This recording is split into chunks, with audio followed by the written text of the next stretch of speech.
Margot, on y arrive. Comment ça va? Ben, ça va super bien, merci. Et vous? Ça fait Ça du va, ça bien va. de parler français? Ça va? T'es arrivé quand en Lettonie, là, à la reprise en août? Ouais, c'est ça. Je suis arrivée le 20 août pour la Ok. reprise. Ah oui, puis oui, du coup, t'as pas. Enfin, si, t'as ton mari qui est venu un petit peu en Lettonie, c'est ça, donc. Si, si, il est là, ouais. Il est là, Il est ok. venu avec moi et la petite. Bon, bah, on est là pour te remettre un petit peu de français dans les idées. Au Trop moins, bien. Au plaisir. Et vous, comment ça va? Prune Bah Hugo, ça allez-y. va, ça va, Ouais, ça ouais, va. c'est bien. Écoute, donc Margot, pour t'expliquer un petit peu le déroulé de l'émission, on a préparé quelques questions, évidemment. Pour revenir un peu sur ton parcours et puis sur plein de choses qui sont passées dans ta vie qu'on n'avait pas pu aborder puisque ça s'était pas encore passé quand on avait fait la vidéo ensemble il y a 2 ans. Et puis pour ceux qui n'auraient pas vu la vidéo, bah, du coup c'est l'occasion pour vous d'en apprendre un petit peu plus sur Margot. Donc si ça te va, on est parti. De toute façon déjà on a pris 10 Ouais, minutes de retard, top. donc on est bon. Du coup pour reprendre un petit peu la base de ton parcours de ta vie, tu m'avais dit que tu avais commencé le basket à l'âge de 7 ans, c'est ça? Je me trompe pas sur le chiffre? Ouais, ouais, Parfait. exactement. Dans la région de Nantes. Et est-ce que tu arrives à isoler ton premier souvenir de basket? Ouf, ça fait longtemps. Mon premier souvenir de basket, j'avoue que non, les premiers, c'est assez flou. En tout cas, j'ai commencé le basket à Carquefou, du coup, à côté de Nantes. Ah ouais. Et c'est vrai que je pense que mes premiers souvenirs basket, c'est quand on allait voir mon grand frère jouer. Parce que j'ai deux frères, un plus âgé et un plus jeune. Et donc c'est mon grand frère qu'on allait voir jouer et s'entraîner. Et je pense que c'est ça mes vrais premiers souvenirs basket. Le voir s'entraîner et jouer, c'est ce qui nous a poussé aussi, en tout cas ce qui m'a poussé à faire du basket aussi. Ouais, c'est ça, vous avez une famille qui aime le basket, qui joue. Ton grand frère, il est pas pro, on est d'accord? Non, non, non, mais On a pas il fait de recherche, du mais basket aussi à Nantes, à côté de Nantes, à ok. Roubaix. Par contre, il y a ton petit frère Charles qui joue du coup, qui évolue en pro. Je suis très content d'ailleurs parce qu'il a retrouvé un club et tout ça. Ça m'a fait plaisir parce qu'il c'était un peu galère. C'est Euh, gentil. et du coup, vous, vos parents, quand vous étiez petit, enfin, ils ont vite compris que pour vous, ce serait le basket. Est-ce que tout le monde voulait être pro ou est-ce que il y a que Charles et toi qui voulaient être pro? Non, bah, à la base, déjà, ça vient de mon grand-père maternel, parce Ok. qu'il est venu en France pour jouer au basket, professionnellement. Ils sont allés le chercher, en Afrique, au Bénin, pour le ramener, en Vendée, à la Vendéenne, à l'époque, la grande équipe de la Vendéenne. Donc ça vient de lui. Puis bien sûr, après, c'est venu avec ma maman qui elle aussi qui a joué au basket. Non, franchement, au départ, pour nous tous, c'était vraiment le côté cool avec les copains, et on va se défouler après l'école. Et puis parce que forcément, du coup, le basket, ça avait une grande place dans la famille. Mais c'était surtout Charles et moi qui voulions après devenir pro parce que Adrien, du coup, mon grand frère, lui, c'était plus pour jouer avec les copains, hein, même si je lui ai toujours dit qu'il avait un très très bon niveau, qu'il était très très bon. Il est toujours très bon. Mais lui, non, c'était pas du tout son délire de s'entraîner une à deux fois par jour et tout ça. Lui, c'était vraiment avec les copains. Mais voilà, c'est surtout Charles et moi. Et quand est-ce que toi, tu as eu vraiment ce déclic, ce truc où tu as senti que ça Ce pouvait faire? déclic-là, je pense que ça a commencé mon premier vrai déclic, le souvenir que j'en ai. Je vais faire une grosse dédicace à Pierre-Laurent Baliello, qui était à l'époque l'entraîneur d'Adrien. Et en fait, c'est lui qui a commencé à me parler du système de l'INSEP, des centres de formation et tout ça. Alors moi, ça me parlait pas du tout. J'avais beau avoir les affiches, les posters des équipes de France dans ma chambre, ça me parlait pas trop. Je savais pas comment y arriver. Et c'est vraiment lui qui a commencé à poser des mots clairs, en tout cas l'INSEP, les centres de formation, les détections, tout ça. Ça a commencé avec ça. Et puis c'est surtout Thierry Moulec, l'entraîneur qui était au pôle espoir de Nantes, qui a surtout eu ce moment où il est allé voir mes parents et ma mère en disant bah votre fille a du potentiel, ce serait peut-être bien qu'elle fasse les détections pour le pôle espoir. Ma mère l'a regardé avec des grands yeux, genre vous êtes sûre ma fille, vous avez bien regardé. Et c'est comme ça que ça a commencé. Ok. Hugo, Pardon, vas-y. pardon, c'est à moi, excuse-moi, je poursuis, pardon, j'étais dans la ligne, donc ouais, petit retour du coup sur tes débuts en professionnel. Toi, tu as effectué du coup ta formation dans le bah, voilà, dans souvent dans ce qu'on dit le meilleur cadre. On en parlait du coup avec, Pauline Astier, bah, du coup il y a quelques semaines. Du coup à Bourges, centre de formation du coup de Bourges. À cette époque, comment ça se passe pour toi, l'intégration et du coup, bah, aussi pourquoi, finalement Bourges? Ben, du coup, suite à ces différents entraîneurs, j'ai eu connaissance de l'INSEP, des centres de formation. C'est vrai que moi, mon but, c'était d'aller à l'INSEP. Parce qu'à l'époque, c'était ce qui se faisait de mieux et il fallait absolument que tu passes par là pour intégrer les équipes de France. Et du coup, je voulais absolument aller à l'INSEP, c'était mon rêve. Et en fait, j'ai pas été prise au camp national pour faire les détections. Donc là, mon monde s'effondrait un petit peu. Je me suis dit, bah non, c'est fichu, jamais je réussirai à être professionnelle, etc. Et en fait, non, plusieurs entraîneurs m'ont parlé de ces centres de formation, de pouvoir faire des détections, etc. Et bah forcément, du coup, j'ai visé pour moi ce qui étaient les plus grands clubs. Donc à l'époque, il y avait l'USVO, Ouais, bah, oui. encore Vienne, et puis Bourges. Donc j'avais envoyé mes CV, je suis allée faire les tests. Et c'est vrai que mon père avait pris sa journée de boulot pour m'emmener faire les tests de formation à Bourges. Et je me rappelle ne pas avoir été contente du tout de moi à Bourges après les tests, et je lui avais dit en rentrant, j'avais pleuré dans la voiture en lui disant papa, je suis vraiment désolée, j'ai pas réussi, je suis vraiment très déçue, je suis désolée que tu aies pris ta journée de travail pour moi, vraiment j'étais en larmes, je j'irai jamais à Bourges, c'est pas possible vu comment je me suis entraînée. Et le soir même, on reçoit un appel, il devait être je pense 20h30 passé, et c'est vrai que bon, plus maintenant, mais à l'époque quand quelqu'un appelait à cette heure-là sur le téléphone fixe, c'était mince, qu'est-ce qui s'est passé? On avait toujours peur d'une catastrophe ou quoi.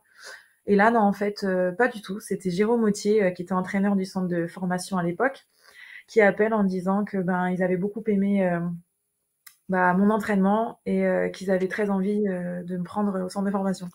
Donc ce jour-là, je suis passée par toutes les émotions en disant mais c'est pas possible, je viens de faire un entraînement kata et en fait ils disent qu'ils ont bien aimé. Enfin, comment c'est possible? Et du coup, bah, l'aventure Bourges a commencé. Et, j'ai vraiment eu de la chance d'avoir cette opportunité parce que ça a été le meilleur endroit pour commencer une carrière. Et d'ailleurs, petite question avant de poursuivre de curiosité, tu nous as parlé un peu de l'USVO.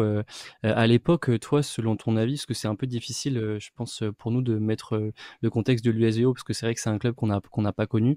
Est-ce que tu Mhm. dirais que justement c'était l'USVO ou c'était Bourges qui était le meilleur club de basket en France? Alors après, j'étais encore jeune à Ouais. l'époque, donc pour moi, c'était vraiment les deux équipes en haut de l'affiche. Et en étant jeune, tu as envie d'intégrer un de ces deux clubs. Déjà, si tu arrives à faire les essais là-bas, tu étais trop contente, parce que c'était une chance de pouvoir te montrer et d'aller s'entraîner sur les parquets, fouler enfin, les parquets là-bas, c'était juste incroyable. Et parfois, tu avais la chance de croiser une ou deux pros qui étaient en train de s'entraîner à faire la muscu ou un shoot, quoi. Donc, tu étais trop contente. Mais à l'époque, franchement, j'aurais pas pu vous dire. Je pense que Bourges, en tout cas pour moi, Bourges avait le dessus sur l'USVO. Mais après, D'accord. chacun, Ouais. chacun son avis. C'était les deux grandes équipes. Franchement, il y avait rien à dire.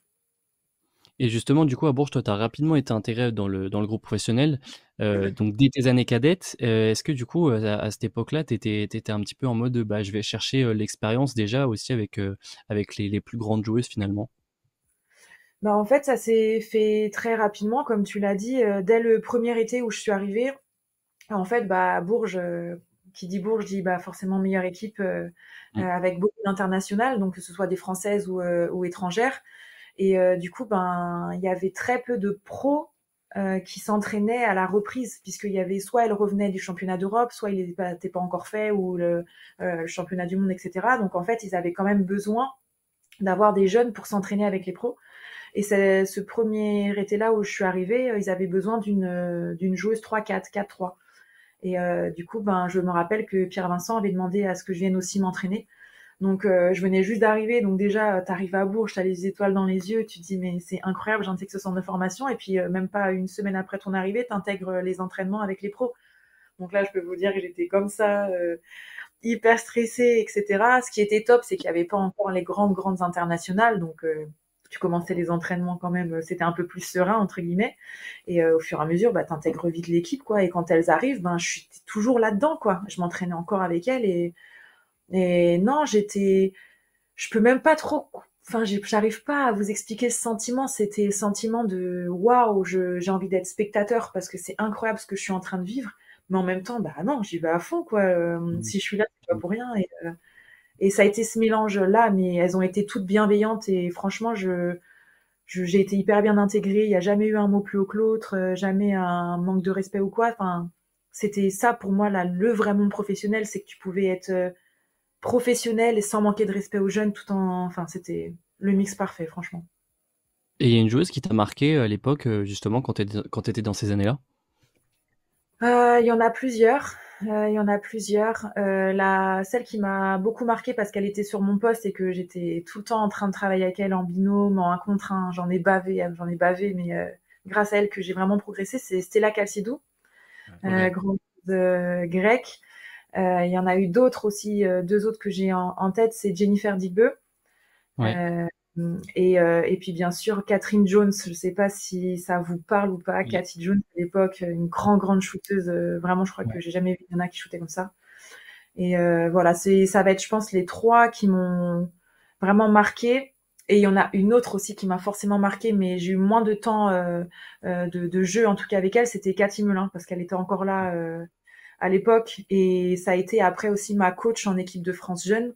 Donc vraiment, je pense que ce quatuor de superstars, ça a été plutôt incroyable. C'est vrai, il y a pire Vraiment, comme sparring partner. c'était.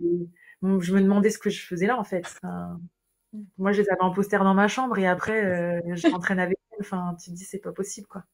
Et franchement, il y en a tellement en vrai. Franchement, même Anna Lelas, par exemple, Anna Lelas qui était sur. Parce que je parle vraiment des filles avec qui je me suis entraînée tous les jours et avec Oui, qui il j'ai était au poste de jeu, en fait.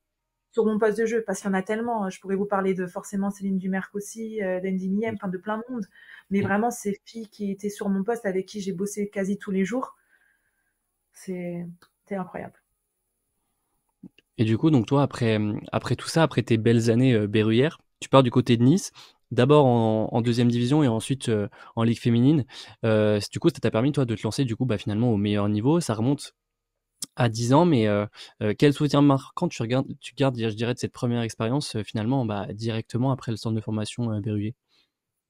Bah, c'était juste incroyable, parce que déjà, on était à Nice. Donc, franchement, la belle vie, les palmiers, la plage. En plus, j'étais étudiante à l'époque, donc il y avait le mix basket, soirée, tout ça, donc c'était vraiment, Ouais. vraiment chouette. Enfin, mais faut le dire quand même, c'était hyper important. Mais c'était top. Je pense que en plus cette année-là, on a quasi tout gagné. On avait une équipe en Ligue 2, c'est juste incroyable. Et tout le monde, c'était un mélange de jeunesse et d'ancienneté, de sagesse, qui était vraiment vraiment trop chouette. Et cette année-là, elle était incroyable. Franchement, je pense que j'aurais pas pu mieux démarrer, en tout cas officiellement, professionnellement dans le basket. Ouais, ça te fait un bon cadre en sortie de centre. Après, Ouais, t'as bon enchaîné. T'as dit quoi, Hugo? Je dis bon tremplin. Parce que même en soi, Ouais. dans la vie, là où tu en es aujourd'hui, je pense que du coup, finalement, même tu vois, les années que tu as passées en Ligue féminine, Tarbes, Landerneau, etc., je pense que du coup, bah, ça a dû vachement te servir d'aller dans une équipe comme ça et de tout de suite être formé et d'être cadré avec des titres et avec des joueuses comme tu as mentionné. Ouais, ça doit être quelque chose de ouf dans ta carrière. Ouais, franchement, et puis bah, t'en gardes plein de souvenirs, et puis en même temps, tu t'appuies sur bah, tout ce côté professionnel, cadre, que ce soit Ouais. cadre de vie, alimentation, sommeil, tous les conseils qu'on a pu te donner, la notion de travail, de rigueur, de discipline que tu peux apprendre là-bas, ben après t'exportes ça aussi dans tes autres clubs, etc. Et franchement, ça te suit toute ta carrière. Et après, du coup, t'as enchaîné pas mal de clubs. T'es passé par Lyon. Nantes, tu as fait une belle saison en 2015-2016. Tu m'avais dit petit passage un peu compliqué au flammes, mais après, t'es parti en Allemagne, à Wassarbo. Et là-bas, tu m'as dit que tu avais pris des coups de physique. Est-ce que ça t'a servi pour la suite là, de ta carrière? Bah, plutôt oui, c'est vrai que le championnat allemand est on va dire moins élevé que celui de la France. Par contre, je l'ai trouvé beaucoup plus dense physiquement. Je me suis rarement pris des coups de physique, des écrans comme j'ai pu me prendre là-bas, parce que du coup les filles c'est vrai sont moins techniques et sont plus dures. Donc du coup, ben, elles jouent avec leur physique, avec leur peut-être incapacité à se déplacer, dribbler, etc. Et franchement, ouais, je me suis pris beaucoup de physique, beaucoup d'écran. L'ostéo là-bas a bien travaillé. Et t'as senti une différence entre avant cette expérience-là et après, toi, dans ton jeu, dans ta manière de soit peut-être déjà rendre les coups, tu vois, enfin, parce que quand t'en prends, soit tu les absorbes, soit tu les rends un peu, ou juste dans ta façon de jouer aussi, peut-être d'en mettre un peu plus, d'y aller un peu plus franco. Bah là-bas, du coup, c'était plus autorisé. Les coups de Ouais. sifflet tombaient moins facilement entre guillemets qu'en France, même si je trouve que le basket a encore un peu changé depuis. Mais du coup, là-bas, bah, tu te dis, bah, c'est autorisé ça, j'ai le droit de faire ça. Bon, bah, ok, j'y vais parce que sinon tu te fais marcher dessus. Donc, comme tu dis, soit t'encaisses, tu dis rien et tu te laisses un petit peu faire, soit tu y vas aussi et puis tu t'adaptes au jeu. Enfin, tu t'adaptes un peu à ce jeu aussi allemand entre guillemets. Et bah, du coup, c'est ce que j'ai fait. Mais par contre, quand tu rentres en France après, c'est pas la même chose non plus. Ouais, Faut faire attention. C'est vrai que sur ça, c'est pas les mêmes coups de sifflet. tu m'étonnes. Ensuite, du coup, tu passes 3 saisons du côté de Tarbes. 3 saisons, c'est plutôt long quand même. Pour ce qui Mhm. est du club, lui, il venait de sortir du coup d'une finale, donc en 2018. En 2019, c'était un peu une sorte de reconstruction, une sorte de renouveau. Quel était ton rôle, toi, sur ces 3 années à Tarbes? Mon rôle, il a un peu évolué. Il a été assez différent en fonction des années. La première année, quand je suis arrivée, ça a été plutôt à la base, ils me recrutaient plutôt sur un poste 3, un poste d'ailière. Après, on a eu pas mal de blessures, donc j'ai été un peu en fait le couteau suisse. J'allais vraiment en fait où on avait besoin de moi. Un coup j'étais 4, un coup j'étais 3. Après j'étais que 4 pendant une partie de saison, puis la poste 4 est revenue, du coup je suis repassée 3. Donc j'avoue que je me suis un peu cherchée cette année-là parce que je savais plus trop quoi faire, où est-ce qu'on avait besoin de moi, etc. Donc des fois c'est pas évident de jouer sur les deux postes. Et puis après, ça a évolué, j'ai pris un peu plus de grade, je suis devenue capitaine là-bas aussi. Donc j'avais beaucoup plus d'importance et de poids sur le terrain et en dehors. Donc voilà, ça a évolué en fait au cours de ces 3 années. Ouais, c'était pas forcément le même rôle enfin, la première saison et la troisième, quoi. C'est ça, la première année, on attendait plus de moi que je sois un bon rôle de backup. Et puis après, j'ai été intégrée très vite dans le 5 et c'était là, il fallait que j'ai plus de poids sur le basket en lui-même et sur l'équipe. Ok.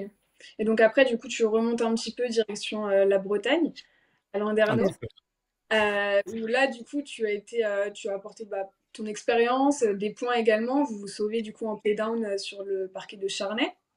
Sur le Et dernier là, match. et ta dernière saison, du coup, avant ta pause, entre guillemets, donc pour ta grossesse, et puis là, du coup, avant de reprendre cette saison, quel bilan, du coup, toi, tu fais de cette dernière année sportive?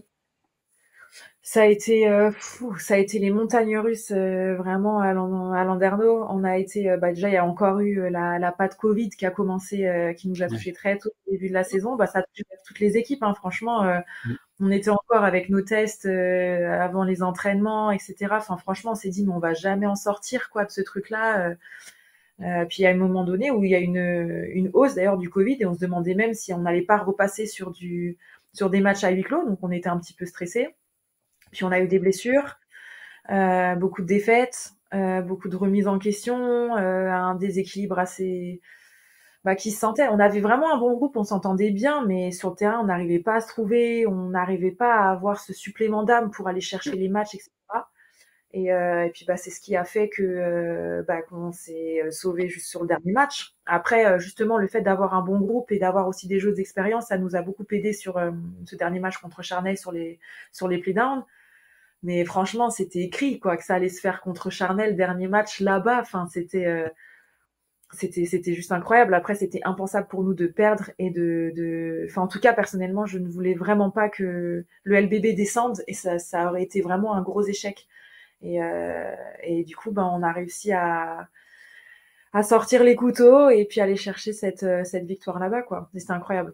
Mais Mais, du coup, moi, c'était assez particulier parce que j'étais enceinte. J'ai fini la saison en sachant que j'étais enceinte. J'ai joué pendant 1 mois et demi, 2 mois en étant enceinte. Donc, j'étais pas au meilleur de ma forme. Mais bizarrement, il y avait, du coup, ce petit être en moi qui faisait me dépasser et ça me galvanisait pour les matchs. Et au final, j'ai fait plutôt des bons playdowns, donc j'étais contente. c'est vrai que cette saison, moi, je me souviens que avant, enfin au début de la saison, quand j'avais vu le recrutement et tout, je me dis, parce que il y avait Hortense, il y avait Louisa qui a un peu explosé sur cette saison-là, Sixtine qui sortait Ouais, de Ernest, je crois. Enfin, il y avait une belle base déjà de françaises qui était bien sur cette année-là. Et je me c'est suis dit, ouais, ça. ça peut faire quelque chose et tout. Puis après, effectivement, avec les blessures et tout ça, il y a eu, ça n'a pas été. Ouais, la blessure, celle qui nous a beaucoup touchés, ça a été la blessure de Désiné Kalou. Ouais. Justement à Cornet d'ailleurs, un match où ça a été très compliqué ce match-là, et puis sa blessure, elle se fait les ligaments croisés à ce moment, enfin en tout début de saison, et là franchement je crois que pendant quelques semaines on n'a vraiment pas réussi à se relever, ça a été Mm. archi dur. Ouais, parce que Et c'était c'est un peu l'arme au niveau du scoring et tout ça. Enfin, c'était une arme notre offensive. arme offensivement, vraiment même défensivement, c'est elle qui nous apportait de l'énergie, etc. Puis quand Ouais, c'est ça, tombé c'est un trop, énergiseur, Kalou. Mm. et Et c'était, pardon? vas-y, je t'en prie. Non, et c'était justement, je pense que ça a été un gros coup dur. Et on a été sonné pendant de nombreuses semaines, et c'est ce qui nous a, ouais, ça nous a vraiment pas aidé. Puis on a eu du mal à s'en sortir. Mais c'est Et marrant juste, parce que... Pardon. Vas-y, non, vas-y, vas-y, Jules. vas-y. Allez-y, Non, allez-y, parce que je disais, c'est marrant parce que cette saison-là, elle me paraît être hier, et pour autant, quand je me rappelle des matchs un peu sous Covid, avec enfin voilà, les joueuses qui devaient se tester tout le temps, j'ai l'impression que c'était il y a une éternité. Et Hortense nous en avait parlé d'ailleurs de cette saison, on l'avait, je crois, reçue dans Taille 6, et elle nous avait parlé justement de toute cette lecture, du fait que pourtant le groupe bah, s'entendait super bien, et que pour autant, avec les blessés, etc., ça avait du mal à concrétiser voilà, sur des victoires. Et c'est vrai que c'est drôle du coup de repenser à cette période-là qui était bah, il y a 2 ans du coup maintenant, et qui paraît quand même être Ah, assez... Ouais, ouais, c'est ça. C'est exactement, bah, enfin, c'est exactement ce qu'Hortense a dit, c'est qu'on avait vraiment un bon groupe, une bonne base, on s'entendait super bien, il n'y avait pas de problème plus que ça. Après, on n'était pas non plus les meilleurs amis du monde, etc. Mais c'est comme dans beaucoup d'équipes de basket, mais on n'arrivait pas sur le terrain à se trouver, à trouver ce supplément d'âme pour aller chercher les victoires. On a perdu je sais pas combien de matchs de 2, 3, 4 points. c'est On vrai, a pris des buts. Mais il y a beaucoup de matchs comme ça qu'on a perdu de peu parce qu'on n'arrivait pas à la fin à aller chercher la victoire. Ouais, c'est vrai. Et je rebondis un petit peu sur ce qu'a dit Prune, t'es remonté un petit peu du coup. Comment elle s'est passée la transition de Tarbes à Landerneau? Parce que c'est quand même ces deux villes ultra différentes. Je connais bien Landerneau. Et quand t'arrives dans une ville comme ça, tu vois, un petit peu, Landerneau c'est hyper excentré par rapport même aux autres villes, etc. Dès que tu fais un déplacement, à part quand tu vas à La Roche ou tu vas genre en mode pas trop loin, ça va. Mais c'est vrai qu'après, même pour aller du côté de Montpellier et tout, ça, c'est le bout du monde. Quand on arrive dans une ville comme ça, comment on fait pour s'adapter un petit peu et surtout quand on vient de Tarbes? Voilà. Pour pas, pour rien vous cacher, moi je voulais aller à Landerneau parce que mon mari jouait à Ah oui, Fougères à et Fougères. que Ouais, c'était l'équipe la plus proche en fait pour pouvoir me rapprocher de ouais. lui. Et j'avais fait le tour en fait de ce que j'avais à voir à Tarbes. J'ai pas eu de proposition pour rester non plus là-bas, donc pour moi il était temps de partir, et du coup je voulais, pour moi c'était le seul club dans lequel je voulais aller, c'était celui qui était proche de Maxence, donc c'était Landerneau. Et ce qui est drôle, c'est que juste avant mon retour en France, après justement après ma saison en Allemagne, et ben c'était soit Tarbes, soit Landerneau déjà. Et ça s'était pas fait en fait à Landerneau, donc Dieu merci, je suis allée à Tarbes où j'ai pu rencontrer mon mari. Donc les choses se sont bien faites, mais du coup lui est reparti parce qu'il y a eu une super opportunité à Fougères, donc du coup bah, l'année Ouais. d'après je vais me rapprocher. Donc c'est pour ça. Et honnêtement, moi la Bretagne, j'ai du sang breton. Ah, Mon grand-père est de Lesneven, donc si tu connais bien Landerneau, tu dois connaître Lesneven. Donc du coup, ok. c'était peu, un petit peu un retour aux sources, et j'étais fière de pouvoir aussi représenter les couleurs de Landerneau. Et puis Landerneau, c'était un club aussi qui m'attirait beaucoup parce que ils ont une salle incroyable, Ouais. autant au niveau des équipements sportifs. Enfin, la salle, elle est trop belle. Les Mm. supporters, il y a une Ah oui, dans ferveur l'ambiance. incroyable. Bah, Et c'est ce qui m'a aussi marqué, et c'est pour ça que j'aimais beaucoup le LBB, c'est que quand tu arrives dans cette salle, cette année-là, on a perdu, mais je sais pas combien de matchs, mais la salle, il y avait toujours 2000 personnes qui étaient toujours à fond blindé. derrière nous, en train de crier pour nous encourager. C'était juste incroyable. Il y a une ferveur là-bas qui est juste exceptionnelle. Et les gens sont top, t'es proche de la mer. Enfin, bon, Ouais, le temps n'était vraiment pas du tout le même qu'à Tarbes. Les palmiers, le beau temps, la chaleur, ça m'a manqué. Mais par contre, tout le côté basket, c'était chouette. Franchement, là-bas, les ouais. gens, ils sont... Et finalement, comment tu faisais? Parce que du coup, tu nous as dit que Maxence est du côté de Fougères, parce que Fougères et Landerneau, pour ceux qui savent pas, c'est quand même, il y a quand même une petite distance, hein, parce que Landerneau, c'est tellement loin dans la Bretagne que de toute façon, même quand tu vas en Bretagne, t'as forcément 2 heures de route. En mode, t'es à 2h30 de Rennes, t'es à 2 heures de Vannes, par exemple, de chez moi, tout est loin. Comment vous faisiez un petit peu pour gérer cette distance-là? Ben alors on a eu un petit peu de chance cette année-là, c'est que souvent nos matchs à domicile étaient à peu près les en même temps. Donc du coup, en fait, il y en avait un des deux qui faisait la route pour aller rejoindre l'autre après le match. Donc souvent on arrivait à se voir quoi, on arrivait chez l'un ou chez l'autre dans la nuit après le match, et puis on avait tout le dimanche, et puis on repartait soit le dimanche soir ou le lundi. Mais du coup, voilà, on se voyait pas si souvent que ça, mais on était quand même bien plus proche que Tarbes. Tarbes, Oui. honnêtement, Tarbes-Landerneau, je l'ai fait peut-être 3, 4 fois, et encore, il y a eu le Covid, donc ça nous a aidés pour se voir. Mais Ouais. tu roules 6 heures non-stop. Ah, Alors Ouais. que là, tu as 2 heures et demie, donc c'est quand même un peu plus facile. Même si, comme tu dis, en Bretagne, il faut toujours faire 2 heures de route pour, pour aller voir quelqu'un, quoi. Ouais, puis c'est pas comme ça. Et des Paris-Bordeaux direct en 2 heures, quoi. Non, ça allait plus vite en Ça allait plus vite en voiture que prendre le train. Faut t'arrêter à Rennes, mais à Rennes, il y a la correspondance. Donc, du coup, tu as aussi Ouais. minimum 30 minutes d'arrêt, machin. Si le train n'est pas en retard. C'est clair. Puis c'est ça, c'est que Landerneau, en fait, t'as même pas de TGV, c'est-à-dire que le TGV, faut aller le prendre à Brest, et après, quand tu veux aller à Landerneau, tu dois reprendre un TER pour aller à Landerneau. En mode, c'est pas du tout la grosse ville à côté de Landerneau, c'est Brest. En fait, on dit que c'est le LBB parce qu'il a été un peu décentralisé de Brest, mais c'est clairement Brest qui est la grosse ville d'à côté, quoi. C'est ça. Mais bon, t'es quand même à 25 minutes. Donc, faut quand même y aller, poser ta voiture, prendre le Ouais, train, carrément, machin. ouais. carrément. Autant C'est prendre des ta comptes. voiture, 2 heures et demie, au moins t'es au courant enfin, t'as pas de retard, tu sais ce qu'il y a sur la route, etc., quoi. T'es maître de ton trajet. C'est ça. Et pour juste faire un aparté sur Fougères, club qui a fait pas mal parler de lui parce qu'ils ont gagné la Coupe de France 2 fois de suite, mais la première fois était folle avec le tir au buzzer. Ils gagnent sur un buzzer Incroyable, incroyable. incroyable. Inc- T'étais dans le public les 2 fois et la deuxième fois avec ta fille, c'est ça? C'est ça. Bah, en fait, la première année, c'était trop drôle parce que j'ai appris la veille du match que j'étais enceinte. Ah ouais. Donc, tu forcément envie Non. ouais, j'ai appris la veille de Ah, son c'est match incroyable. que j'étais enceinte. J'étais à Landerneau, on avait entraînement le lendemain matin, et juste après l'entraînement, je devais me presser pour aller prendre le train pour aller à Bercy. Et en fait, bah, j'apprends la veille que je suis enceinte. Donc là, grosse nouvelle, j'avais trop envie de l'appeler, de lui dire qu'il allait être papa, etc. Mais je me dis, je peux pas faire ça. Il a son match le plus important de la saison qui arrive là. Je peux pas lui dire ça comme ça. Puis au téléphone, pas possible. Ouais. Donc du coup, j'ai rien dit. J'ai pris sur moi. Je l'ai vu avant le match. J'étais comme ça. J'ai l'impression que c'était écrit sur mon front, quoi. Je suis enceinte, quoi. Enfin, c'était incroyable. Donc du coup, je le vois avant le match et tout ça. Je le motive. Il fait son match. Là, incroyable. Le tir de Maxime à la fin sur un Ouf, pied. Voilà, il ouf. le met. Enfin, c'était juste la folie. Donc ils sont champions. Là, j'ai qu'une seule envie, c'est de lui dire. Mais en même temps, je pouvais pas parce que, Ouais. en tant que sportive et compétitrice, tu C'est sais son à quel moment. point c'est d'arriver à jouer déjà une finale dans ta carrière.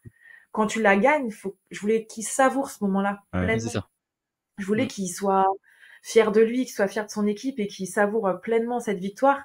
Et j'avais pas envie qu'un autre événement vienne, enfin, pas prendre le dessus parce que c'était pas ça. Mais d'un côté, je m'étais dit juste avant le match, bon, il y aura quelque chose pour le consoler si jamais ça se passe mal. Je vais lui dire qu'il va être papa, donc je pense qu'il sera content.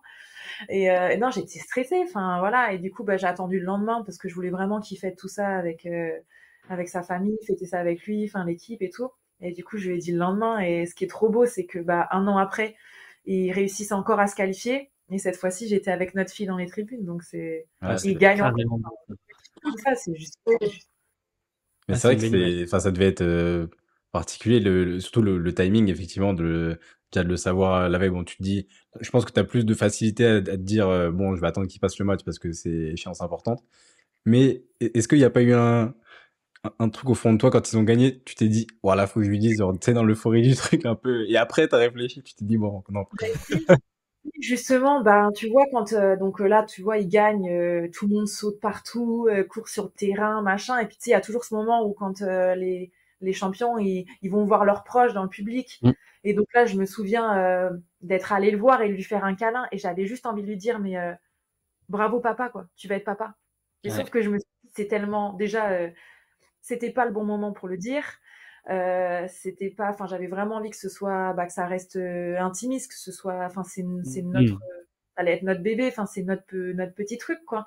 Et je me suis dit, déjà, c'est pas le moment. Et puis je me suis dit, mais il va faire tellement une tête, genre, quoi, qu'est-ce que tu me racontes? Enfin, donc c'est pas possible. Ça fait un jour que je sais que je suis enceinte. Potentiellement, je peux encore perdre le bébé aussi.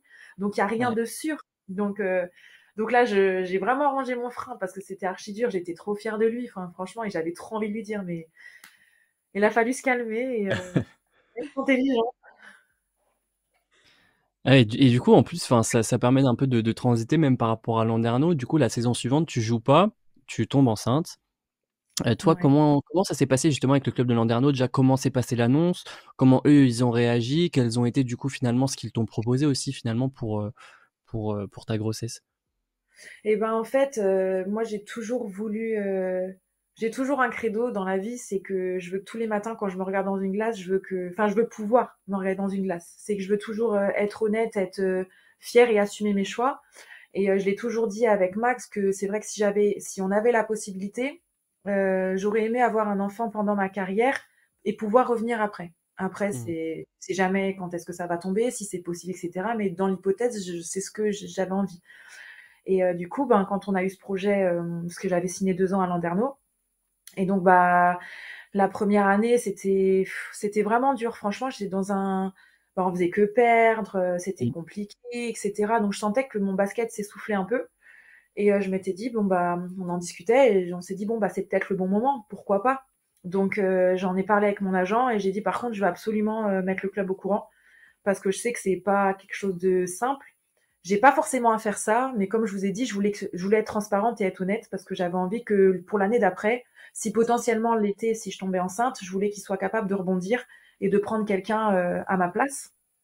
Et du coup, ben, on est allé voir, mon agent était là, on est allé voir le coach et le président. J'ai demandé un entretien et je leur ai expliqué bah, le fait que avec Maxence, on avait envie de fonder une famille et d'avoir un enfant. Ils l'ont trop bien accueilli.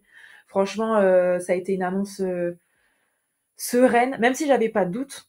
J'avais pas de doute là-dessus parce que le président Alain Darnaud est quelqu'un de très humain. Mais j'étais quand même stressée. Tu te dis, ben, comment ils vont réagir, même si ce sont quand même malgré tout de bonnes personnes. Est-ce que tu te dis, bon, est-ce qu'ils vont pas être énervés? Comment ils vont réagir? Enfin, t'as pas forcément besoin de le dire à ton employeur. En fait, c'est ta vie, tu fais ce que tu veux. Mmh. Mais Mmh. je me suis dit, bon, allez, je fais. Et en fait, ils ont trop bien réagi. Ils étaient trop contents pour moi. Et ils ont dit, bah, écoute, ils étaient super contents que je vienne leur en parler. Ils appréciaient l'honnêteté. Et ils ont dit, bah, écoute, on va t'accompagner de A à Z. Soyez serein avec Max, enfin à fond dans votre projet et puis ben advienne que pourra, on vous soutient quoi, on verra. Et en fait, je suis tombée enceinte tout de suite, très vite, très rapidement. Et du coup, ben quasi un mois après, je retourne voir le président en lui disant ben en fait je suis enceinte. Et j'étais très stressée parce que ça allait être le début, c'était Ouais. la fin de saison régulière et ça allait être le Ouais, début des playoffs. Et j'étais très stressée parce que ben, première fois que tu tombes enceinte, tu sais pas si tu peux garder le bébé ou pas, c'est le potentiellement, risque et tout. Ah oui. s'il y a des risques. Est-ce que je dois m'arrêter de jouer? Mmh. C'est pas ce que j'ai voulu. Je veux pas mettre l'équipe en danger. Enfin, je veux pas. Le club va jouer son maintien. Je peux pas ne pas jouer. Enfin, comment c'est possible? Mais en même temps, si potentiellement j'ai un bébé, je veux pas arrêter. C'est la Mmh. priorité. Enfin, comment je fais? Quoi, j'étais perdue. Donc j'en ai parlé directement, ben du coup au président. Je suis allée voir le médecin du club. On a pu faire une échographie très tôt.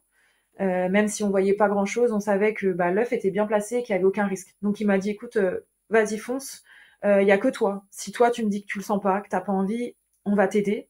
Mais par contre fonce, il y a aucun risque, surtout maintenant. Et l'œuf est très bien placé. Fais-toi plaisir quoi.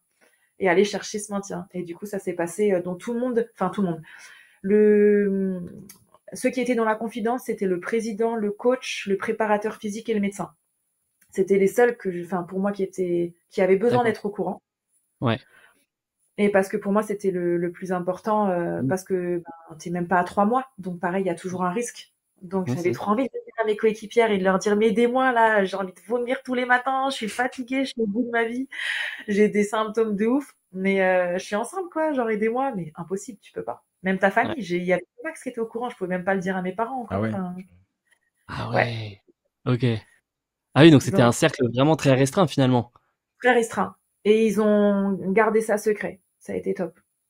Ouais, donc finalement, même comment t'en parles, on voit que t'en parles avec le sourire et tout, on voit que t'as vachement de recul par rapport à la situation et ça a l'air d'être un recul hyper positif. Donc c'est cool que t'aies pu vivre cette expérience-là positivement, franchement, même avec le club et tout. Mais en même temps, ça m'étonne pas que tu dis que voilà, le président de Landerneau, c'est vrai que comme tu dis, c'est quelqu'un de très humain et tout. Et forcément, quand t'es dans de bonnes conditions comme ça, je pense que voilà, ça permet aussi de vivre la chose encore plus fort et encore plus à 100%, parce qu'il y a eu le maintien en bout. Donc finalement, le maintien, c'est vrai que même pour les fans de Landerneau, le maintien, ça a été un peu, moi je réfléchis aussi en sang breton, je me disais, mais c'est comme si on avait gagné notre finale à nous finalement. Le match contre Charnay, c'était la finale du championnat, tu vois.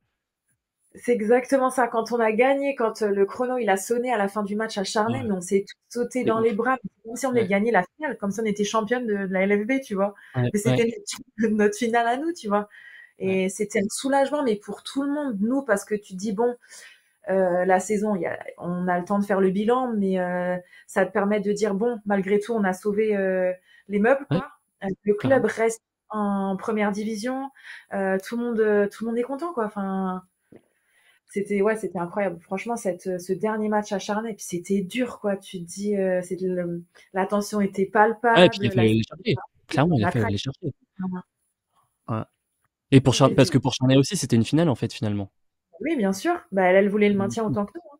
Bah c'est clair.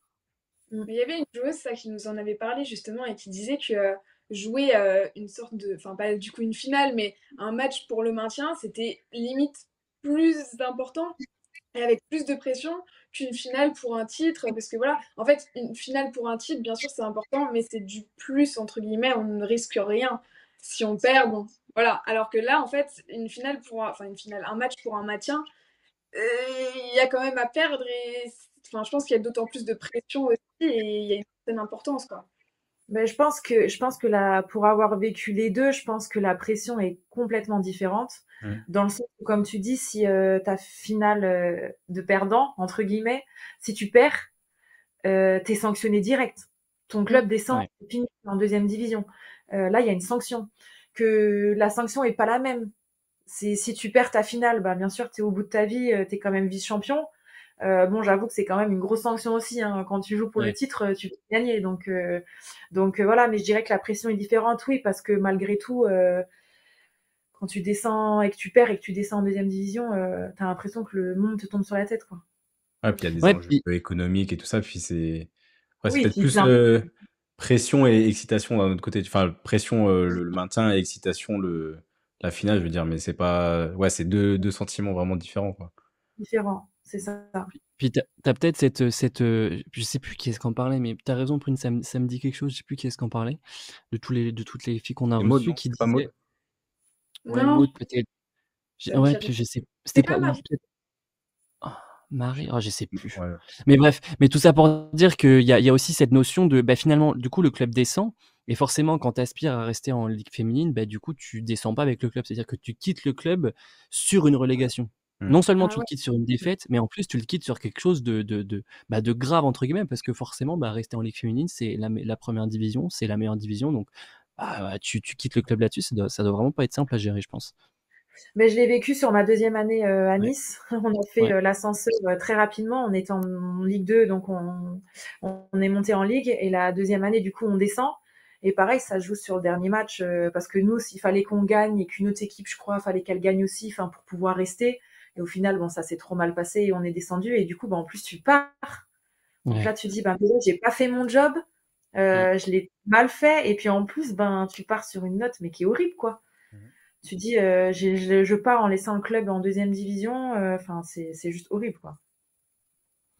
Et bah, du coup, on revient là sur ta grossesse. Enfin, je reviens là-dessus sur finalement parce que tu nous as dit du coup que donc t'as annoncé ça du coup au club donc enfin juste avant les playdowns. T'as joué Ouais. les playdowns du coup en Oui, étant enceinte et du coup bah il y a la saison aussi d'après parce que toi t'es encore sous contrat c'est ça. et du coup bah, finalement t'es encore avec Landerneau et du coup bah t'étais pas sur le terrain mais quel rôle du coup t'as eu cette saison-là toujours sous contrat toujours au contact de l'équipe, toujours avec les filles. Quel accompagnement justement le club t'a proposé et comment toi tu t'es intégré finalement à ce processus-là aussi, à cette saison-là, en ne jouant pas? Ben, moi déjà, je leur ai dit, avant même que je tombe enceinte, je me rappelle de l'entretien, je leur avais dit, ben, c'est pas parce que potentiellement, je vais avoir un enfant qu'après j'arrête ma carrière. En tout cas, je souhaite revenir. Et dans mon idéal, c'était de tomber enceinte rapidement pour pouvoir manquer qu'une petite partie de la saison, enfin une bonne partie quand même de la saison d'après, mais pouvoir revenir sur la fin de saison. Et je leur avais toujours dit, et je veux revenir, je reviendrai, je ferai tout ce que je pourrais pour revenir. Enfin voilà, ça s'arrête pas juste là. Je me donnerai à fond. Et en fait, du coup, ben, je tombe enceinte très vite. Donc pour l'instant, tout allait un petit peu dans ce que j'avais imaginé, donc c'était cool, les timings se suivaient. Et ben du coup, quand je suis revenue à Landerneau, j'étais là à la rentrée, j'ai fait les premières réunions, j'étais là avec les filles, je continue encore le sport, j'avais plus le droit de courir, mais j'avais le droit de continuer mon cardio sur vélo. Fallait pas que je monte trop dans les tours non plus parce que ça pouvait être dangereux pour le bébé, mais je pouvais encore continuer la muscu, les étirements, le yoga, enfin plein de trucs. Donc je faisais mes séances pendant que les filles s'entraînaient, j'étais avec elles à la salle, etc. Après, je faisais beaucoup d'allers-retours parce que moi, du coup, j'ai accouché à Vitré, près de Rennes, pour ceux qui connaissent Ouais. pas. Donc, je faisais mes allers-retours, en fait, pour les rendez-vous gynécologiques et médicaux. Donc, du coup, ben, j'étais pas tout le temps avec les filles. Et j'ai pu faire le premier match de la saison à domicile contre Toulouse.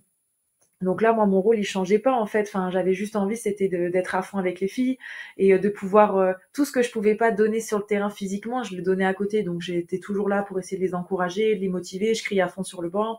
Voilà, j'essayais. Après, j'ai toujours été quelqu'un de très communicant en dehors, toujours à vouloir encourager et tout. Donc ça a pas changé. J'ai essayé de le faire fois 10 en fait, en pouvant pas jouer. Puis c'est vrai que ça me démangeait malgré tout. J'avais trop envie d'être avec elle sur le terrain. Donc c'est ce que j'ai fait. Et puis après, du coup, ben, j'ai dû assez tôt rentrer. J'ai pu faire quoi? J'ai pu faire que un match à domicile, je crois, même si j'étais là plusieurs semaines avec elle. Et après, au bout d'un moment, ben, j'arrivais à mon terme quasi de grossesse, donc j'avais plus le droit de me déplacer. Et étant à 2h30 de mon gynécologue, il à un moment donné, il m'a dit, bon, bah, t'arrêtes en novembre, fin novembre, tu restes à Vitré et t'arrêtes, tu bouges plus, quoi, parce que s'il se passe quelque chose, moi, je peux pas intervenir. Donc, du coup, fin novembre, je suis rentrée et bah, je suivais les matchs toujours derrière mon PC, quoi. Mais j'étais toujours avec l'équipe à fond.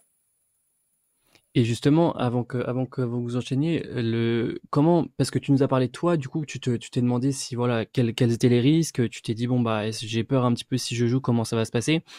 T'es pas tout seul, parce que du coup, il y avait Maxence aussi qui était avec toi. Comment il a accueilli ça en tant que joueur de basket, en tant que futur papa? C'est vrai que j'imagine que ça doit pas être quelque chose de très facile non plus, en termes de savoir gérer ça.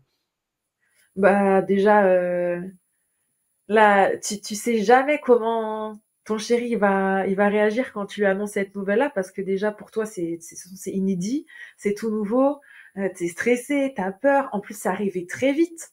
On avait ce projet-là, mais tout de suite, tu tombes enceinte tout de suite, quoi. Ouais. Fallait je jouais encore. Puis donc c'était juste après sa finale, mais il a super bien réagi. Et puis on était prêts. Enfin, ça faisait déjà quelques temps qu'on était prêts. Et puis là, on avait vraiment acté la décision. Donc il était trop content, franchement trop content. Et puis il était juste sonné, je pense, un peu comme moi, de se dire, ben, purée, ça arrivait super vite, mais trop chouette, quoi, c'est parti. Enfin, et après, il m'a tout de suite posé les questions de savoir si, bah, c'était très tôt, mais si j'avais toujours envie de reprendre après, dans quel état Ouais, c'est d'esprit ça. j'étais. Et puis, il a toujours été très clair entre nous que je ferais tout pour revenir. Mais franchement, la réaction top, enfin, la meilleure des réactions, quoi. Enfin, il allait de papa, donc c'était trop chouette. Justement, tu nous disais du coup que tu avais continué le sport pendant ta grossesse. Est-ce que tu penses que ça a une certaine importance pour la suite, pour pouvoir revenir après? Oui, je pense que c'est. Alors après, j'ai pu continuer le sport parce que tout allait bien dans ma grossesse. Donc ça a été une chance. J'ai eu une grossesse franchement euh, idéale. Enfin, alors malgré la fatigue, les symptômes, les envies de vomir, les nausées, tout ça. Enfin, ça a été très dur au début, surtout que ben les playdowns, c'est la partie quasi la plus dure de la saison. Ouais. T'as 6 matchs en même pas 2 semaines et demie, donc ça a été très très intense. Et puis bah entre les émotions, la nouveauté, la peur, les enjeux, tout ça, enfin ça a été très très dur. Mais après ma grossesse s'est très bien passée, donc j'ai pu continuer le sport parce que tout allait bien. Maintenant, je pense à certaines femmes qui n'ont pas cette chance-là, qui doivent être alitées dès le début ou qui ont des problèmes de grossesse ou des problèmes de santé déjà de base. Et elles tout le monde ne peut pas faire ça. Mais du coup, oui, c'est parce que j'avais cette envie de revenir derrière le plus vite possible. Je m'étais dit, mets toutes les chances de ton côté pour pouvoir continuer. Puis parce que c'est aussi un besoin en tant que sportive. J'avoue qu'au début, j'avais pas envie de rester à rien faire et à me dire, oh, c'est bon, je suis enceinte. Ah, c'est cool, je vais me mettre dans le canapé et tout. Il y a eu des moments comme ça. Hein. Les derniers mois, franchement, Ouais. les 2 derniers mois, j'ai rien foutu. Hein. Franchement, je me suis laissée vivre. Je me suis dit, ça se trouve, c'était ta seule grossesse, donc profite à fond. Mais non, c'était un besoin et une envie parce que pour penser à la suite aussi. Et du coup, la suite, donc, ça arrive en décembre 2022 où tu accouches de la petite Cara tu m'as dit, qui est en train de dormir. Euh, et donc, tu nous as dit que tu voulais à la base revenir pour les playdowns de la saison, enfin, pour la fin de saison de cette saison-là, qui était la saison dernière au final. Ouais. Et au final, la vie médicale n'était pas forcément favorable à ce que tu puisses reprendre, c'est ça? Ouais, c'est ça. En fait, tout s'est très bien passé. Mon accouchement s'est très bien passé. J'avais fait mon projet de naissance et tout ça, donc tout s'est très très bien passé. Et dans ma tête, moi, j'avais fait que de le répéter au coach et au président en me disant non, non, mais je vais revenir. Hein, j'avais toujours pas accouché. Je leur avais dit non, non, mais dans 2 mois après mon accouchement, j'aurai fait ma rééducation et tout ça, tout sera bien, je serai là et tout ça. Comptez sur moi. Eux ne me croyaient pas du tout. Pour le coup, ils pensaient pas du tout ça possible. Et du coup, tout s'est bien passé. C'est vrai que j'ai eu un accouchement naturel, très bien passé, pas eu de problème par la suite. Donc j'ai pu faire ma rééducation avec ma sage-femme très vite, très rapide. Ça a été très rapide parce que tout s'est très bien passé. Et du coup, j'ai très vite repris le cardio sur vélo, elliptique. Il y a plusieurs étapes. Hein. Tu peux pas tout direct te dire, allez, je reprends par du sprint, on fait 5-5, écran. je vais enchaîner 15 000 tirs, etc., des lay-ups, des machins, c'est pas possible parce que ton corps, il est pas habitué à tout ça. Donc, j'ai refait le travail, le protocole grâce au préparateur physique de Landerneau. Je lui fais un petit coucou, je sais pas s'il est en train de regarder ou pas, mais encore un grand merci à lui qui m'a suivi pendant toute cette période qui a pas été évidente du tout. Et donc, il me faisait un programme, il m'a aidé beaucoup à revenir, etc. Et en fait, du coup, j'ai quasi eu le feu vert en fait pour reprendre et revenir à Landerneau. Donc début avril, je reviens à Landerneau et donc là, le moment de faire tous les tests d'effort, les électrocardiogrammes, tout ce que tu dois faire pour faire valider ton dossier auprès de la Fédé. Et en fait, je tombe sur un médecin à Brest. Après avoir fait mon test d'effort, tous les signaux étaient ouverts, tout allait bien. Forcément, j'avais encore des lacunes au niveau cardio parce que j'étais pas encore au top de ma forme, mais ça allait revenir. Il me restait encore 2 semaines et demie avant le début des playdowns. Donc, je me laissais le temps de revenir progressivement. Et ce médecin, en fait, il me regarde, il me dit attends, viens t'asseoir 2 minutes. Là, on va reprendre un peu tout ton parcours là depuis ton accouchement. Donc, il reprend point par point, l'accouchement, la date, blablabla, etc. Ce que j'ai fait, ce que j'ai pas fait. Il me dit, mais Margot, là, ce que tu fais, c'est du suicide sportif. Et il m'a sorti ça comme ça, en fait. Et moi, je le regarde, je lui dis, mais pourquoi? Il me dit, mais non, mais là, moi, je pensais que tu allais reprendre fin juin ou juillet. Mais tu veux reprendre pour pour les playdowns? Il me dit, mais c'est pas possible. Il me dit, tu vas te péter. Il me dit, mais il y a 70 à 80% de chances que tu te pètes et que tu te fasses pas une petite entorse. C'est un ligament qui va lâcher. Ça va être ton tendon d'Achille, ça va être ton croisé, ou ça va être tes ligaments. Parce qu'en plus, j'allaitais encore ma fille à cette époque-là. Et ce qu'il faut savoir, c'est que quand tu allaites, ça a une incidence sur ton corps, ce qui fait que tes ligaments sont beaucoup plus distendus, beaucoup plus laxes, etc. Donc, tu as beaucoup plus de risques de te péter si tu n'as pas fait tout court déjà. Et puis, si en plus, tu n'as pas fait un renforcement encore plus adapté, s'il y a encore plus de risques. Donc, moi, j'en étais très tôt dans cette reprise, mais je pensais que c'était bon, parce que je me sentais super bien, j'étais hyper motivée, le test d'effort, ça allait bien, je me sentais bien en jambes, etc. Mais je remercie encore une fois ce médecin, parce que je pense que j'étais aveuglée par mon envie et mon envie pressante de reprendre en fait et de vouloir aider l'équipe, de reprendre, etc. Et en fait, il m'a dit que c'était juste pas possible, qu'il fallait que je travaille encore plus sur mes ligaments, sur toute la proprioception, la musculation pure et dure, et que ça allait pas suffire. Et que du coup, il valait mieux que je fasse attention à moi. Donc en fait, je suis passée à... C'était des montagnes russes. J'étais sur la montante en mode « Oh, ça y est, mon test d'effort est validé. Enfin, clairement, j'en ai chié depuis 2 mois, quoi. Je vais courir dehors à 7 heures du mat quand mon enfant il dort sous la pluie, dehors, qu'il vente, qu'il pleuve, qu'il neige, je fais toutes mes séances, etc. Je me donne à fond et puis bah là, au final, tu me dis que c'est pas possible. Mais pourquoi c'est pas possible? Enfin, j'arrivais pas. Donc, Ouais.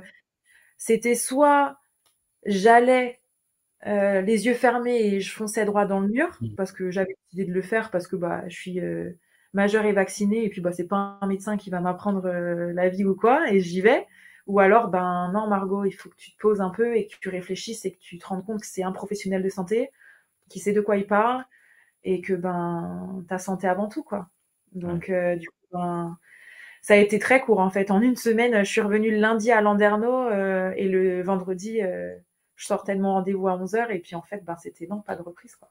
Ouais, bah, Donc, c'était au final un mal pour un bien parce que ta reprise après ta grossesse aurait pu être retardée ou même ça se trouve quasiment avorté. avortée à cause d'une blessure plus C'est grave, quoi. ça. Donc, au final, ouais.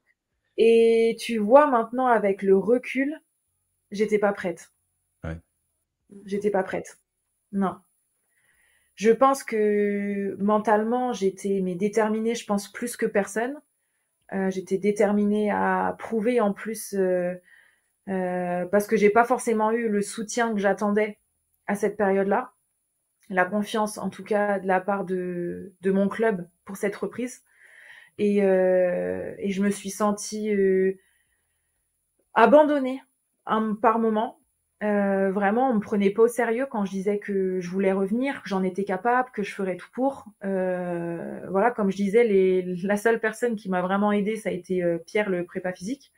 Et pendant cette période-là, ouais, ça a été archi dur. Et du coup, j'avais aussi ce côté compétitrice, tu vois, qui disait bah non, mais je veux leur prouver qu'ils ont tort, en Ouais. fait. Enfin, faut revenir. J'en suis capable. Ils me croient pas. Ça fait déjà 8 mois avant que je sois enceinte, même 9 mois que je leur dis que je reviendrai. Je veux le faire, quoi. J'en suis capable.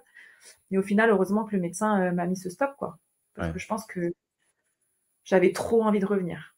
Ouais, Et ça aurait trop. été bête de potentiellement gâcher les 5-6 prochaines années de ta carrière C'est ça. pour une envie qui au final n'était pas forcément la bonne, quoi.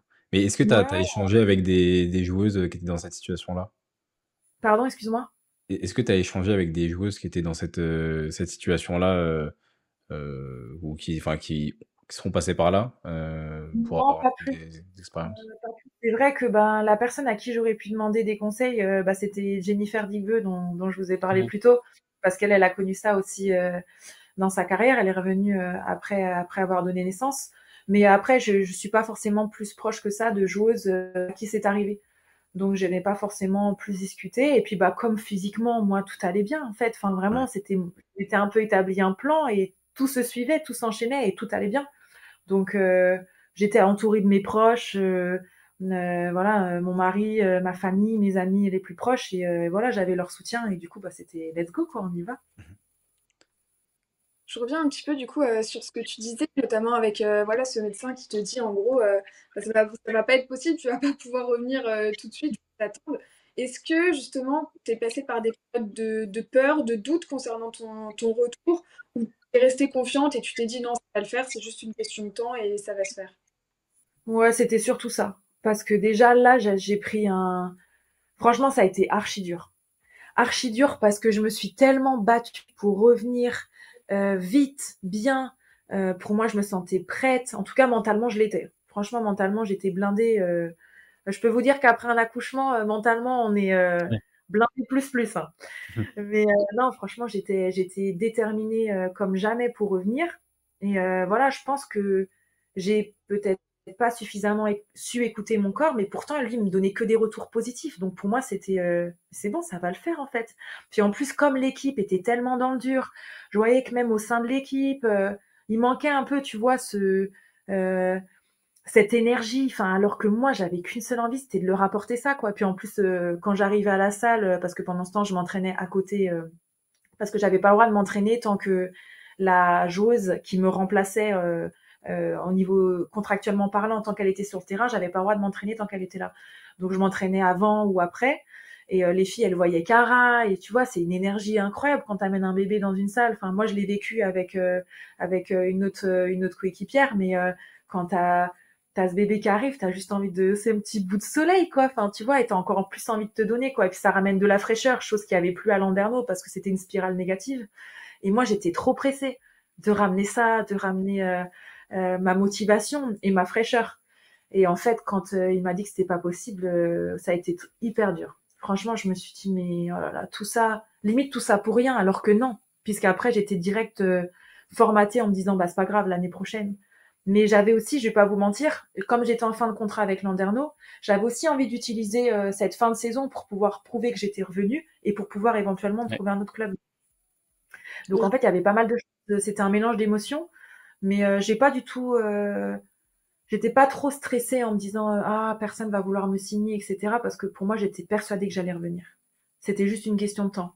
Mais mais du coup, c'est vrai qu'au moment T, ça a été trop dur. Franchement, j'étais trop dégoûtée. Et est-ce que ta vision du basket, donc de ton travail et de tes objectifs en fait qui concernent celui-ci, ont évolué depuis que t'es maman ou pas spécialement? Ben, je sais pas trop comment expliquer ça. Alors, faut pas le prendre au pied de la lettre, mais j'ai l'impression que maintenant, je m'en fous.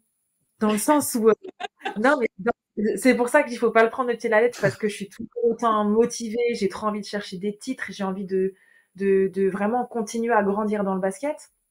Mais ce que je veux dire, c'est que maintenant, malgré tout, tout ce que je peux faire, tout ce que je peux penser, dire ou quoi, j'ai juste envie que ce soit bien pour elle, en Ouais, c'est fait. ça. Les Ouais, priorités sont pas les mêmes. C'est ça, tout simplement. En fait, tu penses que à est-ce que mon enfant ça va, est-ce qu'il a bien mangé, est-ce qu'il va bien, est-ce que, enfin, c'est juste ça. Le reste, ça, c'est pas grave en fait. C'est que Ouais. du basket. Alors ouais. qu'avant, tu penses pas ça. Et maintenant, je pense juste à, ok, il y a les objectifs aussi de performance, etc. Faut toujours être assidu et ça, je le suis et je suis toujours à fond là-dedans. Mais maintenant, j'ai envie de dire que c'est du basket. Ça reste un jeu, quoi. Faut juste prendre du plaisir et tant que mon mari et ma fille ça va, c'est bon. Le reste, ça va bien se passer. Bah, Valériane Ayayi était un peu. Enfin, j'avais une interview d'elle où, pareil, elle dit bah, maintenant, même. Enfin, tu prends t'as une défaite, oui, ça te fait chier, mais en fait, tu rentres à la maison et tu te dis, bah voilà, il y a ma fille qui est là. Enfin, ça a pas de prix, quoi. C'est un truc, tu relativises vachement, quoi, au final. C'est ça. Ouais, ouais, bah là, je t'avoue que des fois, t'as un entraînement où t'es pas forcément content, tu fais la tête, machin, et en fait, tu rentres chez toi, et t'as cette petite bouille avec un grand sourire qui te regarde comme ça, et tu, Ouf, c'est pas grave, allez, c'est bon, je ferai mieux demain, de toute façon. Et basta, et tu passes comme ça à autre chose.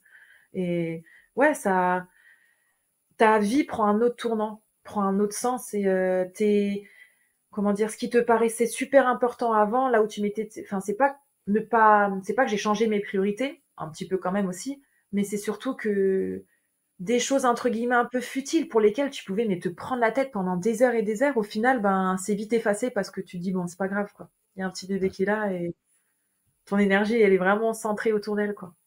Ouais, c'est une question de, ouais, de priorité et je pense que c'est pas plus mal parce que du coup, c'est vrai que là, enfin, vous parliez de défaite. Voilà, tu vis une défaite, bah, plutôt que de rester focalisé sur ça, bah, finalement, tu passes à autre chose et c'est peut-être pas plus mal parce que les matchs, souvent, ça s'enchaîne dans la saison, surtout quand on joue voilà, aussi en Europe. On a un match le mercredi, un match le samedi, dimanche. Finalement, ça s'enchaîne, c'est peut-être pas plus mal non plus, quoi. Ouais, c'est ça, parce que déjà de base, quand tu fais une Coupe d'Europe, t'as pas forcément le temps de trop tergiverser entre les matchs puisque tout s'enchaîne et que t'as pas le temps et que de toute façon, ben, malgré tout, t'as perdu, il faut passer à autre chose parce qu'il y a une autre équipe qui arrive et il faut absolument se rattraper sur ce match-là. Et du coup, ben, ça a encore plus son importance là. Tu dis, bon, bah, ok, j'ai perdu, bah, j'analyse mes erreurs, je regarde la vidéo, je travaille plus dur à l'entraînement et tu le fais à ces moments-là. Mais une fois que tu quittes, entre guillemets, la sphère basket, même si, bon, en tant que sportif et compétiteur, tu as toujours ta petite voix qui te dira, t'aurais pu mieux faire, faut que tu fasses ci, faut que tu fasses ça, ben, tu l'entends un petit peu moins, cette voix-là, en fait. Tout s'atténue un peu plus et tout devient limite plus facile, en fait. Et du coup, tu nous as parlé un petit peu du coup, bah, voilà, de qui va me re-signer, etc. Tu nous disais que du coup, bah, finalement, t'étais pas forcément inquiète, mais du coup, bah, voilà, cette année, cette saison, toute nouvelle opportunité. On part du coup du côté de la Lettonie. On te retrouve à Riga, club référencé, hyper référencé en Europe, hein, qui a joué l'Euroleague, voilà, qui joue l'Eurocup, etc. Comment toi, t'as eu cette opportunité-là de signer à l'étranger en Lettonie? Ben, déjà, pour pas vous mentir, l'été, il a été hyper mouvementé. On a beaucoup voyagé, hein, avec mon mari. Déjà, c'était pas évident parce que ben lui avait toujours 2 ans de contrat à Fougères. Mm. Et donc, ben moi, je lui ai dit que je voulais revenir. Donc, à la base, on s'était dit bon, comment on va faire, comment ça va être possible, va falloir gérer Cara, sachant que moi je l'allaitais toujours, donc pour moi c'était une priorité. Enfin, fallait qu'elle soit avec moi. Et du coup, on s'était dit bon, bah on va faire au mieux pour faire un club plus proche, etc. Les choses ont fait que ça n'a pas été possible, ça n'a pas été le club français. Et donc là, on s'était dit, quand on voyait que c'était un peu la galère, on s'est dit bon, ben je lui ai dit bah ouais, est-ce que t'es ok si j'ouvre le marché étranger parce que j'ai vraiment envie de revenir, je suis capable de revenir, je suis prête. Qu'est-ce qu'on fait? Il m'a dit oui, oui, vas-y. Enfin, moi je te l'ai dit depuis le début, c'est ta carrière aussi, donc ouvre et on voit on verra au moment T en fait. Si t'as une proposition, on en parlera. Et du coup, bah il y a eu des échanges à droite, à gauche. Enfin, du coup, on a beaucoup voyagé.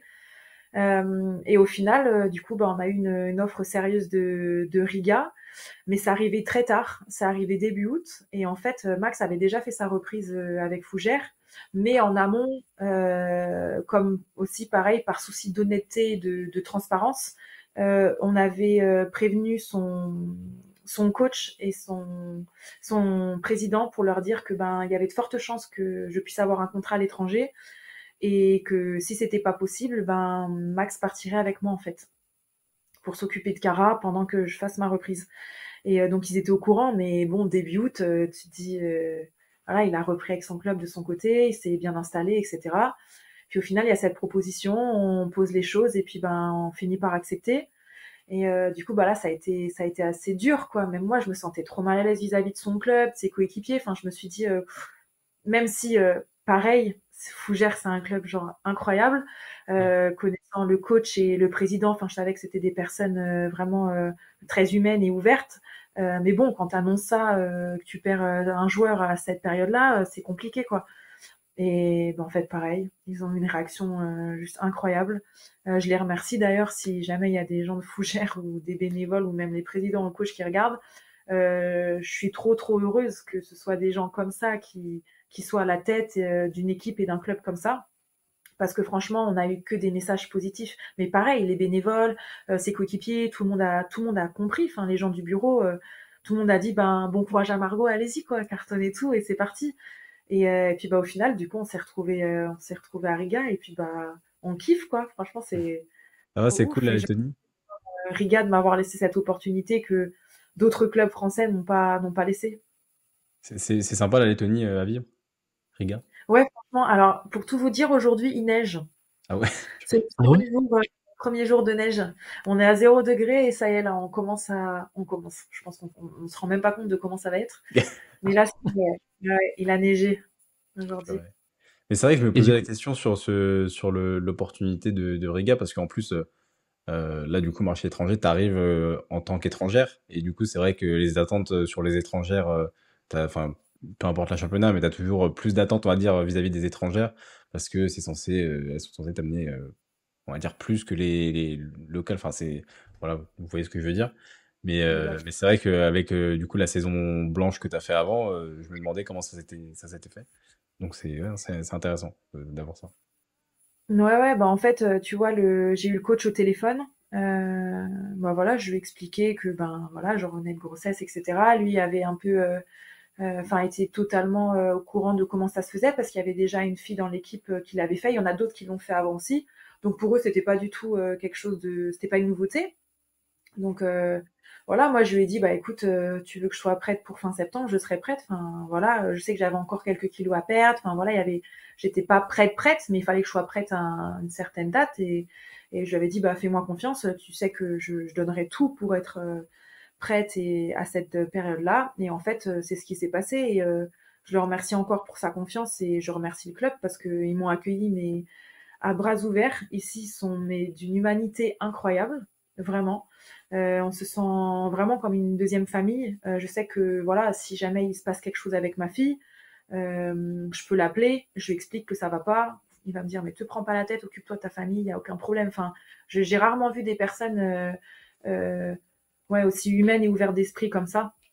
Donc franchement, on se sent super bien ici. Et puis bah c'est vrai que par contre c'était assez bizarre parce que ben mon agent m'a dit tout de suite bah écoute Margot, il recherche une poste 4 titulaire quoi. Donc tu y vas pour être dans le 5 majeur et tu te dis mais c'est vrai là, c'est bien et tout. Donc ouais, donc j'ai dit ok, on y va. Et puis bon, au final, ça se passe super bien. Donc vraiment trop content d'être ici. Et ton intégration avec les joueuses, elle s'est bien passée aussi? Trop bien. Franchement, ça s'est trop bien passé. Et là, dans l'équipe, tu vois, on est 4 étrangères. Tu as 2 américaines, une lituanienne et moi. Et le reste, c'est donc c'est que des lettonnes. On a, pour te dire, la moyenne du 5 majeur, elle est de 28 ans. Et la moyenne du banc est de 18. On a équipe très jeune. Ouais, Oui. on est équipe très très jeune. Je suis la deuxième plus âgée de l'équipe, ça fait bizarre. Et tu vois, les 2 plus âgées, on est 2 mamans. Donc ça fait aussi plaisir d'avoir quelqu'un qui est passé par là. Et bah, pour tout vous dire, 3 jours avant mon arrivée à Riga, je reçois un message de cette fameuse joueuse et maman qui me dit bah écoute, salut Margot, voilà, je suis ta future coéquipière, je voulais juste te dire que ben moi je suis passée aussi par ce que tu vas traverser. Si tu as besoin de quoi que ce soit, n'hésite pas à me dire, à me demander. Je suis maman d'un petit garçon de 3 ans, donc si jamais tu as besoin de quelque chose, n'hésite vraiment pas. Ici, tu verras, c'est une grande famille. Et franchement, rien qu'un message comme ça m'a touchée. Je la Ouais. connaissais ni d'Ève ni d'Adam. Je ne savais pas du tout où je mettais vraiment, enfin, les pieds. Et elle t'envoie un message comme ça en me disant, bah écoute, voilà, je serai là pour t'aider. Et du coup, ça aide beaucoup. Franchement, c'était trop chouette Et l'intégration. du coup, c'était une joueuse lettonne, c'est ça que tu disais? C'était Ouais, Yeva Pulveri ou? Ouais, c'est ça. Yeva, la numéro 15, ouais. Ouais, ouais, Ouais. la capitaine. Ouais. Ah, c'est Parce parce bien. que du Enfin, coup, t'arrivais quand même dans une équipe qui était, enfin voilà, qui se connaissait bien. Enfin, c'est vrai que Yeva, ça fait des années qu'elle joue, même bon, pour l'équipe nationale et tout, qu'elle joue pour Riga. Il y a eu des gros noms qui sont passés. Il y a Gunta Basco aussi, qui est très connu dans le club et tout. Maintenant, c'est la présidente. Ah, c'est la présidente maintenant. Ah ouais, donc vraiment, tu vois, ouais, t'arrives quand même dans une. C'est pour ça, quand je disais tout à l'heure club référencé, c'est quand même, ouais, on parle vraiment d'un club qui connaît très très bien le championnat européen et aussi les plus hautes compétitions, quoi. C'est ça. C'est ça. Bah oui. Et puis tu vois, Gunta, le premier jour où je l'ai vue, parce qu'elle a joué quand même en France aussi, tu vois. Ouais. Et le premier jour où elle m'a vue, elle m'a dit Salut Margot, tu vas bien? Et j'ai regardé, j'ai dit bah merci. Enfin, tu vois, en français, elle change top. Ouais. Franchement, les gens ici sont géniaux. ah, c'est cool. Et du coup, alors sans rentrer trop dans l'intimité, mais est-ce que du coup, l'organisation familiale, du coup, avec maintenant Cara, comment du coup, Maxence est tout le temps avec toi, c'est ça, à Riga? C'est Et comment, ça. parce que c'est vrai que moi, on a, Prune, tu l'as lu aussi, mais le livre d'Isabelle Yacoubou, elle en parle pas mal, du coup, et elle, c'était encore un autre truc dans les déplacements parce qu'elle était toute seule à devoir gérer ça. Vous, est-ce que vous avez trouvé rapidement votre petit mode de fonctionnement? Parce que du coup, toi, avec l'Eurocup, en plus, tu pars, là, t'étais en Turquie, c'est ça? T'es rentré de C'est Turquie? ça. Je suis revenue ce matin. On est parti pendant 4 jours là, du coup. Ouais. Ouais, donc ça te Ah, fait t'es revenu des ce matin. absences Waouh. un peu longues, quoi. Ouais. Ben ouais, en fait, ben j'ai la chance d'avoir un mari incroyable. Il a coupé ses 2 ans de contrat pour pouvoir me suivre, pour que je puisse reprendre et pour pouvoir s'occuper de notre fille. Donc même s'il est juste dans la pièce d'à côté et que j'ai sûr qu'il a son petit sourire comme ça, je te remercie encore une fois parce que franchement sans toi j'aurais jamais pu faire tout ça. Et du coup ben il a coupé son contrat de 2 ans pour s'occuper de notre fille et pour que je reprenne. Donc il s'occupe de lui en étant ce super papa au foyer pendant que je peux aller m'entraîner et gagner les matchs.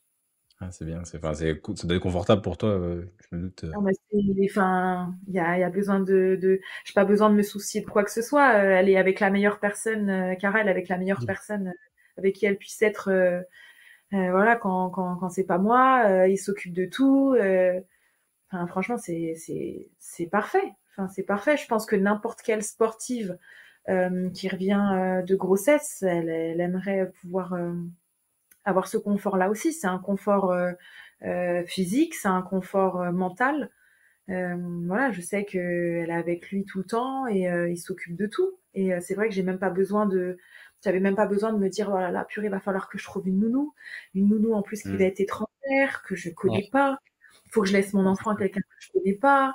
Comment je vais faire, etc. Et puis bah là, si je pars pendant 4 jours, enfin, qui va s'en occuper? Comment on fait? Non, il gère tout. Il Hmm. gère tout et c'est trop confortable. Et C'est parce que cool. du coup, Maxence, il a laissé le basket complètement de côté ou il a continué un peu quand même Non, non, là, il a tout coupé parce que du coup, s'occuper d'un Oui. enfant, c'est à plein temps. Et donc, pour l'instant, non, ici, il a pas retrouvé pour l'instant, il voulait pas. Il voulait pas retrouver de club pour pouvoir vraiment s'occuper de Cara et qu'on puisse trouver nos marques. Donc, je sais pas s'il a dit non au basket pour toujours, mais Ouais, pour l'instant, définitivement. il a mis Ok. entre parenthèses pour que je puisse reprendre. Donc, on verra par la suite, mais pour l'instant, il est là.